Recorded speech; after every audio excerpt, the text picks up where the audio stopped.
Rise and shine, Wild Pack. It's Mama Bear, aka Bernadette, and I'm here with your Pick a Card Tarot reading for the month of May 2022. If you are new to my channel, welcome, welcome. Get on in here. There is always a seat for everyone at my table and a big old pitcher of freshly brewed Southern tea. If you're one of my longtime subscribers, oh, you know I love you so much, and thank you every day in every way for your kindness and your generosity in supporting me and my animal allies. So, what kind of mystical, magical messages await you through the month of May? Well, all I can say is take your Flintstone vitamins, because it is going to be a month to be remembered. And I'm going to get into all that in just a minute. I hope that you'll consider subscribing to my YouTube channel and hitting the little ringy-dingy bell thingy so you get all of the notifications. And without further ado, let's go!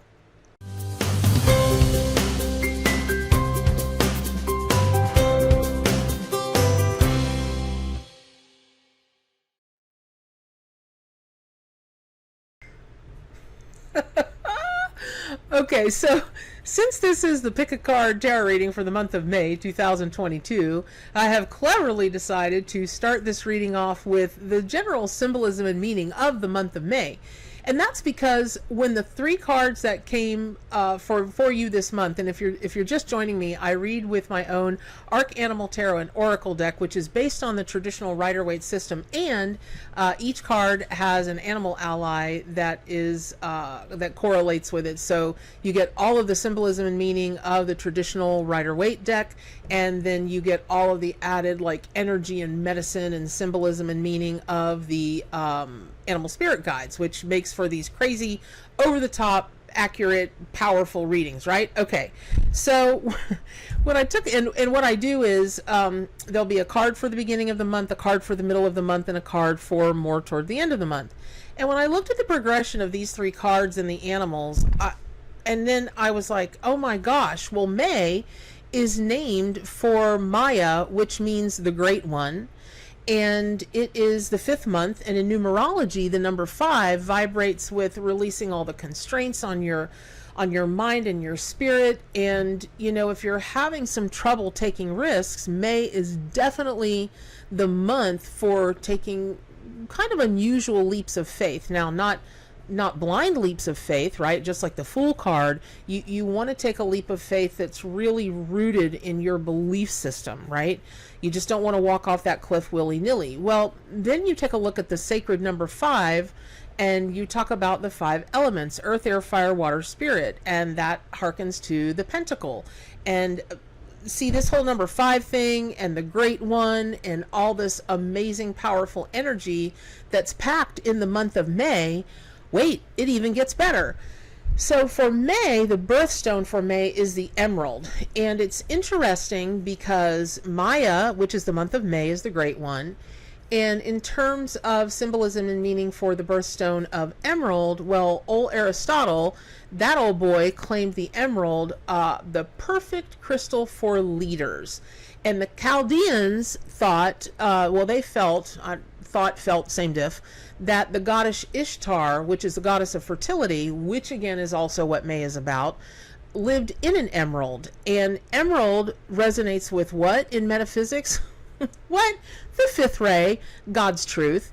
So when you take a look at even just that, right? We haven't even gotten to the tarot cards or the animal spirit guides yet, but even when you take a look at just that symbolism for May, you are being called to step up in your own life and just search your heart. You know, emerald is, again, it is the, well, I don't think I said it yet, but emerald is green, so that correlates to the heart chakra, right? So this is the perfect month for you to just really discover what's in your heart and what is it that you want to step up to or step into in this life.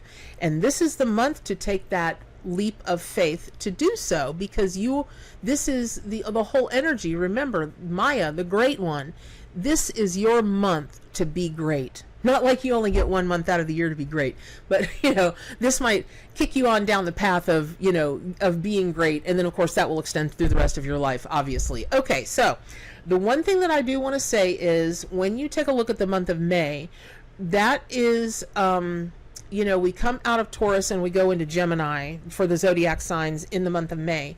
So just even if you're not one of those signs, just Taurus, they stay on track. They stay on track. And then Gemini is like, ooh, shiny. And that's not a bad thing. It's just how they are. And it's not a bad thing. It's just how they are. So when we move out of Taurus into Gemini, make sure that the path that you're on, when you're looking deep in your heart, you're working with your truth, and you're headed towards whatever that is that you want, that you don't get to Gemini and vacillate unless you deliberately are doing that so that you can see both sides of a coin. Okay. So the card and the tarot card and the animal that are here for you at the first of the month is the Hanged Man, which in my deck is the Bat. Now, if we take the traditional Rider-Waite-Smith tarot card meanings for Hanged Man, it's upright.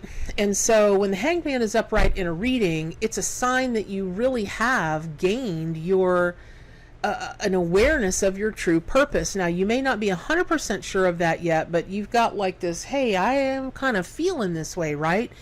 And even though you may not be like 1,000% committed yet, you are committed to pursuing that truth. You're like, this feels so right, so good, so meant to be. I have to pursue this to the end to see what's happening. And just like May, part of the month is when Gemini's birthday is, and we move into that time of Gemini, the Gemini zodiac sign. Hanged Man asks you to see things from a different angle, just like Gemini does. Yes or no, should I, shouldn't I? Yes, I'm gonna, no, I'm not. But it is definitely a time of a calling for you to see your most spiritual truth, because that's really where your passion is going to come from. And people say it all the time, oh, follow your passion, follow your passion. Okay, that's cool. And that's awesome. But where is that going to come from? It's going to come from that deep, deep, deep place in your heart that resonates with, well, what am I here to do? What is my soul contract? What am I here to accomplish? What am I here to contribute? And the Hanged Man will allow you to really fully step into that. Now, the Bat spirit guide, the Bat spirit animal or totem animal or power animal, whatever you want to call it, Bat wanted to be the Hanged Man because first of all, Bat is full of so much symbolism, right? One of those things about Bat is that there are cultures that associate Bat with death because it flies at night. Okay, well, nighttime in the dark doesn't always mean, death, destruction, horrible things. It is a time when everything goes to sleep and then, well, not everything, but it is a time when many things go to sleep and then wake back up. And yes, sleep can be considered a small death, but it doesn't have to be a creepy, oogity boogity kind of thing, right? And one of the things that's important, and perhaps the most important thing for your reading, for this pick a card reading for May, is bats see just fine in the light. It's a common fallacy that bats have poor eyesight. That is not true. They see fine and dandy in the light. It's when it gets dark that they've got to use their echolocation system to find their way around. So if you're having trouble seeing what's in your heart, knowing what your deepest spiritual truth is, and then once you know your spiritual truth, a lot of things in your life will change. They'll metamorphosize, they'll grow, you'll start to see things like others don't see it. And I know that sounds like, here, drink my Kool-Aid. It's not that at all. If you've ever been through a spiritual awakening of any kind, once you're hit with the truth, and it's the truth and the whole truth and nothing but the truth, it's the truth, right? Okay. So work with Bat and work with Hanged Man through the, right up to a couple days before the middle of the month. And remember, keep in your mind that May is the month of the Great One. It's named after Maya. Okay. So around the middle of the month, the emu, as a spirit totem power animal, wanted to step forward for you all. And this... it's just so perfect because we're talking about Aristotle saying that the emerald is the perfect magical crystal for leaders. We're talking about the emerald being the fifth ray. Emerald is the birthstone for May. May is about the great one. And here comes along emu, and you're like, what does that have to do with anything? Well, a lot, because emu is like ostrich. They're the two tallest or biggest birds in the entire world. And both emu and ostrich can grow to be 7 feet tall. And there are instances, unusual, but there are instances of ostriches being 9 feet tall. So really what that symbolism is, it's very, very much like giraffe in that it teaches you, listen, it's okay to stand head and shoulders above the crowd. That's what expertise stands for, and that's what being really great, the great one at whatever you do, whoever you want to be, whatever you're trying to accomplish. The other thing is because they do stand so tall, right, in the world of animals, and certainly in the world of birds are all about taking flight, right? Okay, well, emus and ostriches can't fly. They're like T-Rexes. They have these tiny little wings they can't really do anything with, but their bodies are crazy. And emus are actually the only animals the only birds in the world that have calf muscles. So you may not be able to fly, but Lord knows you can climb and you can run, right? Okay. So the other thing is, when you want to see the big picture, emu energy is so perfect for that. And then we talk about the when you want to step into leadership, even if it's leadership in your own life or being a great one, you've got to be able to have pride. You've got to be comfortable with being solid and really full of pride for who you are and what you stand for and what you're accomplishing. And it's okay to be proud. It really, really is okay to be proud. Now, clearly, obviously, there's a balance, right? You don't turn into a narcissistic jerk, but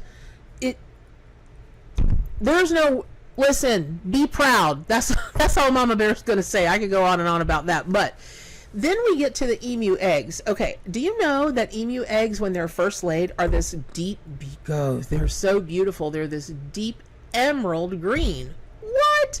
Okay, so now we're talking about the symbolism of egg, the cosmic egg, the birth, and it's the color of the birthstone, emerald. Okay, now, as it is exposed to sunlight, it fades a bit and kind of turns into this, regular egg brown. But for the beginning of it all, it's the emerald green. So when you're working with emu during the middle of the month, it is really, if it was me and I was you, because I know I'm going to do it, I'm going to surround myself with everything green. And I'm going to wear green, which I don't own a lot of. I have to buy some shirts and some headbands and whatever, but I'm going to green it up, because the other thing is, there's going to be a bit of showmanship that really needs to come into your life. As you develop your own relationship with the tarot cards, or even the animal spirit guides, the animal allies, they will mean different things to you that they may not mean to other people, or some part of their symbolism and meaning may really strike you more than it strikes other people. But one of the things that's always struck me about emus, of course, and ostriches, is when they get to ruffling those feathers and they puff those feathers up, I swear to Swanee, the only thing I can ever hear when they do that, and I have tried to stop myself from doing it, is Barry Manilow. Her name was Lola. She was a showgirl. I hear that song, and all I can see are the Rockettes and all the Vegas showgirls, that kind of thing. But if emu is talking to me like that, and that's what emu wants me to know, then through me, emu wants you to know that, yeah, shake a tail feather, sisters and brothers and everybody out there. Just everybody. It doesn't matter how old you are. It doesn't matter how young you are. It doesn't matter who you are or what you're all about. But sometimes it's okay to be the show, be the show, and stand proud with your feathers all up and out and everything. And, if you want to sing a little Barry Manilow, that's not a bad thing either. Okay, moving on to the end of the month. All right, so we've got all of these messages coming through in the month of May. The animal allies are supporting the message. The tarot cards themselves are supporting the message. And so really, Okay, what's the upshot of this? Is it all going to work out? Is all of this standing tall and being proud and puffing out your feathers and, making a little bit of a spectacle of yourself? And yes, and I'll tell you why. So how is this all going to shake out? You're going to get to the end of the month, and what's going to happen, right? Is it all going to fall apart? Is it all going to fall into place? Well, this is why I love tarot reading and spirit animals, because on the heels of the Hanged Man and the Bat and the Emu and all the symbolism and meaning of the month of May and everything that goes along with it, here comes the Nine of Cups. Kabbalists call the Nine of Cups the Lord of material happiness. Now, while the Nine of Cups isn't only about material happiness, it certainly has a good element of that. But really, at the end of the day, the Nine of Cups symbolizes accomplishment and satisfaction and the fulfillment of wishes. So, if you take a look at it in the traditional Rider-Waite-Smith tarot card meanings, you see this old boy sitting there and his arms are crossed. Some people will look at that card and think, gee, he looks smug. And I don't want to be that way. I don't want to be that braggart. But I don't feel, when I've read the 1,000 and gajillion books I have on tarot, if you look closer at his expression, he just looks deeply satisfied, and that, some people will also be like, well, look at how he's got all of the symbols of his success on display, all these gold chalices, and they look like trophy cups, right? But if you look closer with all of the other symbolism in the card, you're going to see he's earned his bragging rights. And again, it's okay to brag a little bit, right? It really is okay, because sometimes people don't know how hard you struggled behind the scenes. And that man's accomplishment, the man you see in the Nine of Cups tarot card, he has accomplished, and he is satisfied, and his dreams have come true, because he has drained every single drop from the cups behind him. Plus, he can still sit straight and smile. I say that because it's usually assumed that those chalices are filled with wine. And really, what's so spiritual about winning, a drinking contest, right? But not all the cups are filled with wine. Sometimes they're filled with sweat and tears, which is, anything water is the symbol of human emotion, and this card, Nine of Cups, is associated with Pisces. So when you are taking a look at the Nine of Cups as kind of a culmination of your month of May, know that whatever journey you're embarking on, it isn't going to always be easy. And maybe it's only this month that it just wasn't always easy. But if you take a look at the Nine of Cups card and you see a man smiling instead of a man smirking, then you know you're headed towards accomplishment, and in the most balanced way. So now we talk about pufferfish, and people always ask me, they're like, pufferfish? What does that have to do with the Nine of Cups? Well, everything, because pufferfish is such a great reminder of us to tap into our own inner well of courage, when the need arises. And when we take a look at why pufferfish does puff up, it does bring, pufferfish really is a symbol that of our need to find our fulfillment emotionally, mentally, spiritually, physically, so that we don't go to superficial levels to puff ourselves up. And what that means is, if you're puffing up, right? Okay. Blowfish do that so they appear more intimidating to predators, to threats. And if you're puffing up, or you just come to realize that you puff up not just in your body, but maybe in the way that you come across to people, the language you use, the intonation of your voice, your gestures, all that kind of thing. Are you puffing up because you really are proud and you want to brag for just a minute or two?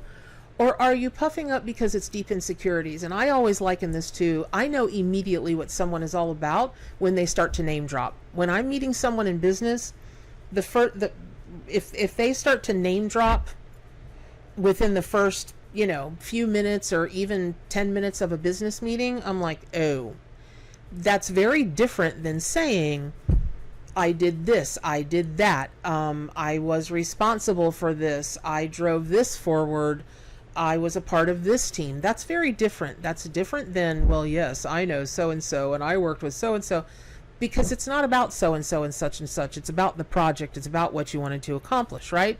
So determine, are you puffing up because of that? You need a defense mechanism, or are you really just conveying, hey, I did that. And it's okay, right? Just listen, as you get towards the end of the month, no matter what you think you've accomplished, or let me just say this, no matter what you think you haven't accomplished, I promise you, everybody accomplishes something every day. So when you get to the end of the month, maybe hold a little ritual, a little ceremony, a little party, even if it's just you and a glass of kombucha or wine or whatever, right? Juice, whatever. And just take a moment and sit back and proclaim, yay me. All right, I hope that was helpful. Pick up your copy of the Arcanimal Tarot and Oracle deck. Please subscribe to my YouTube channel. Hit the little ringy-dingy bell thingy to get all the notifications. And as always, do good for animals and stay wild.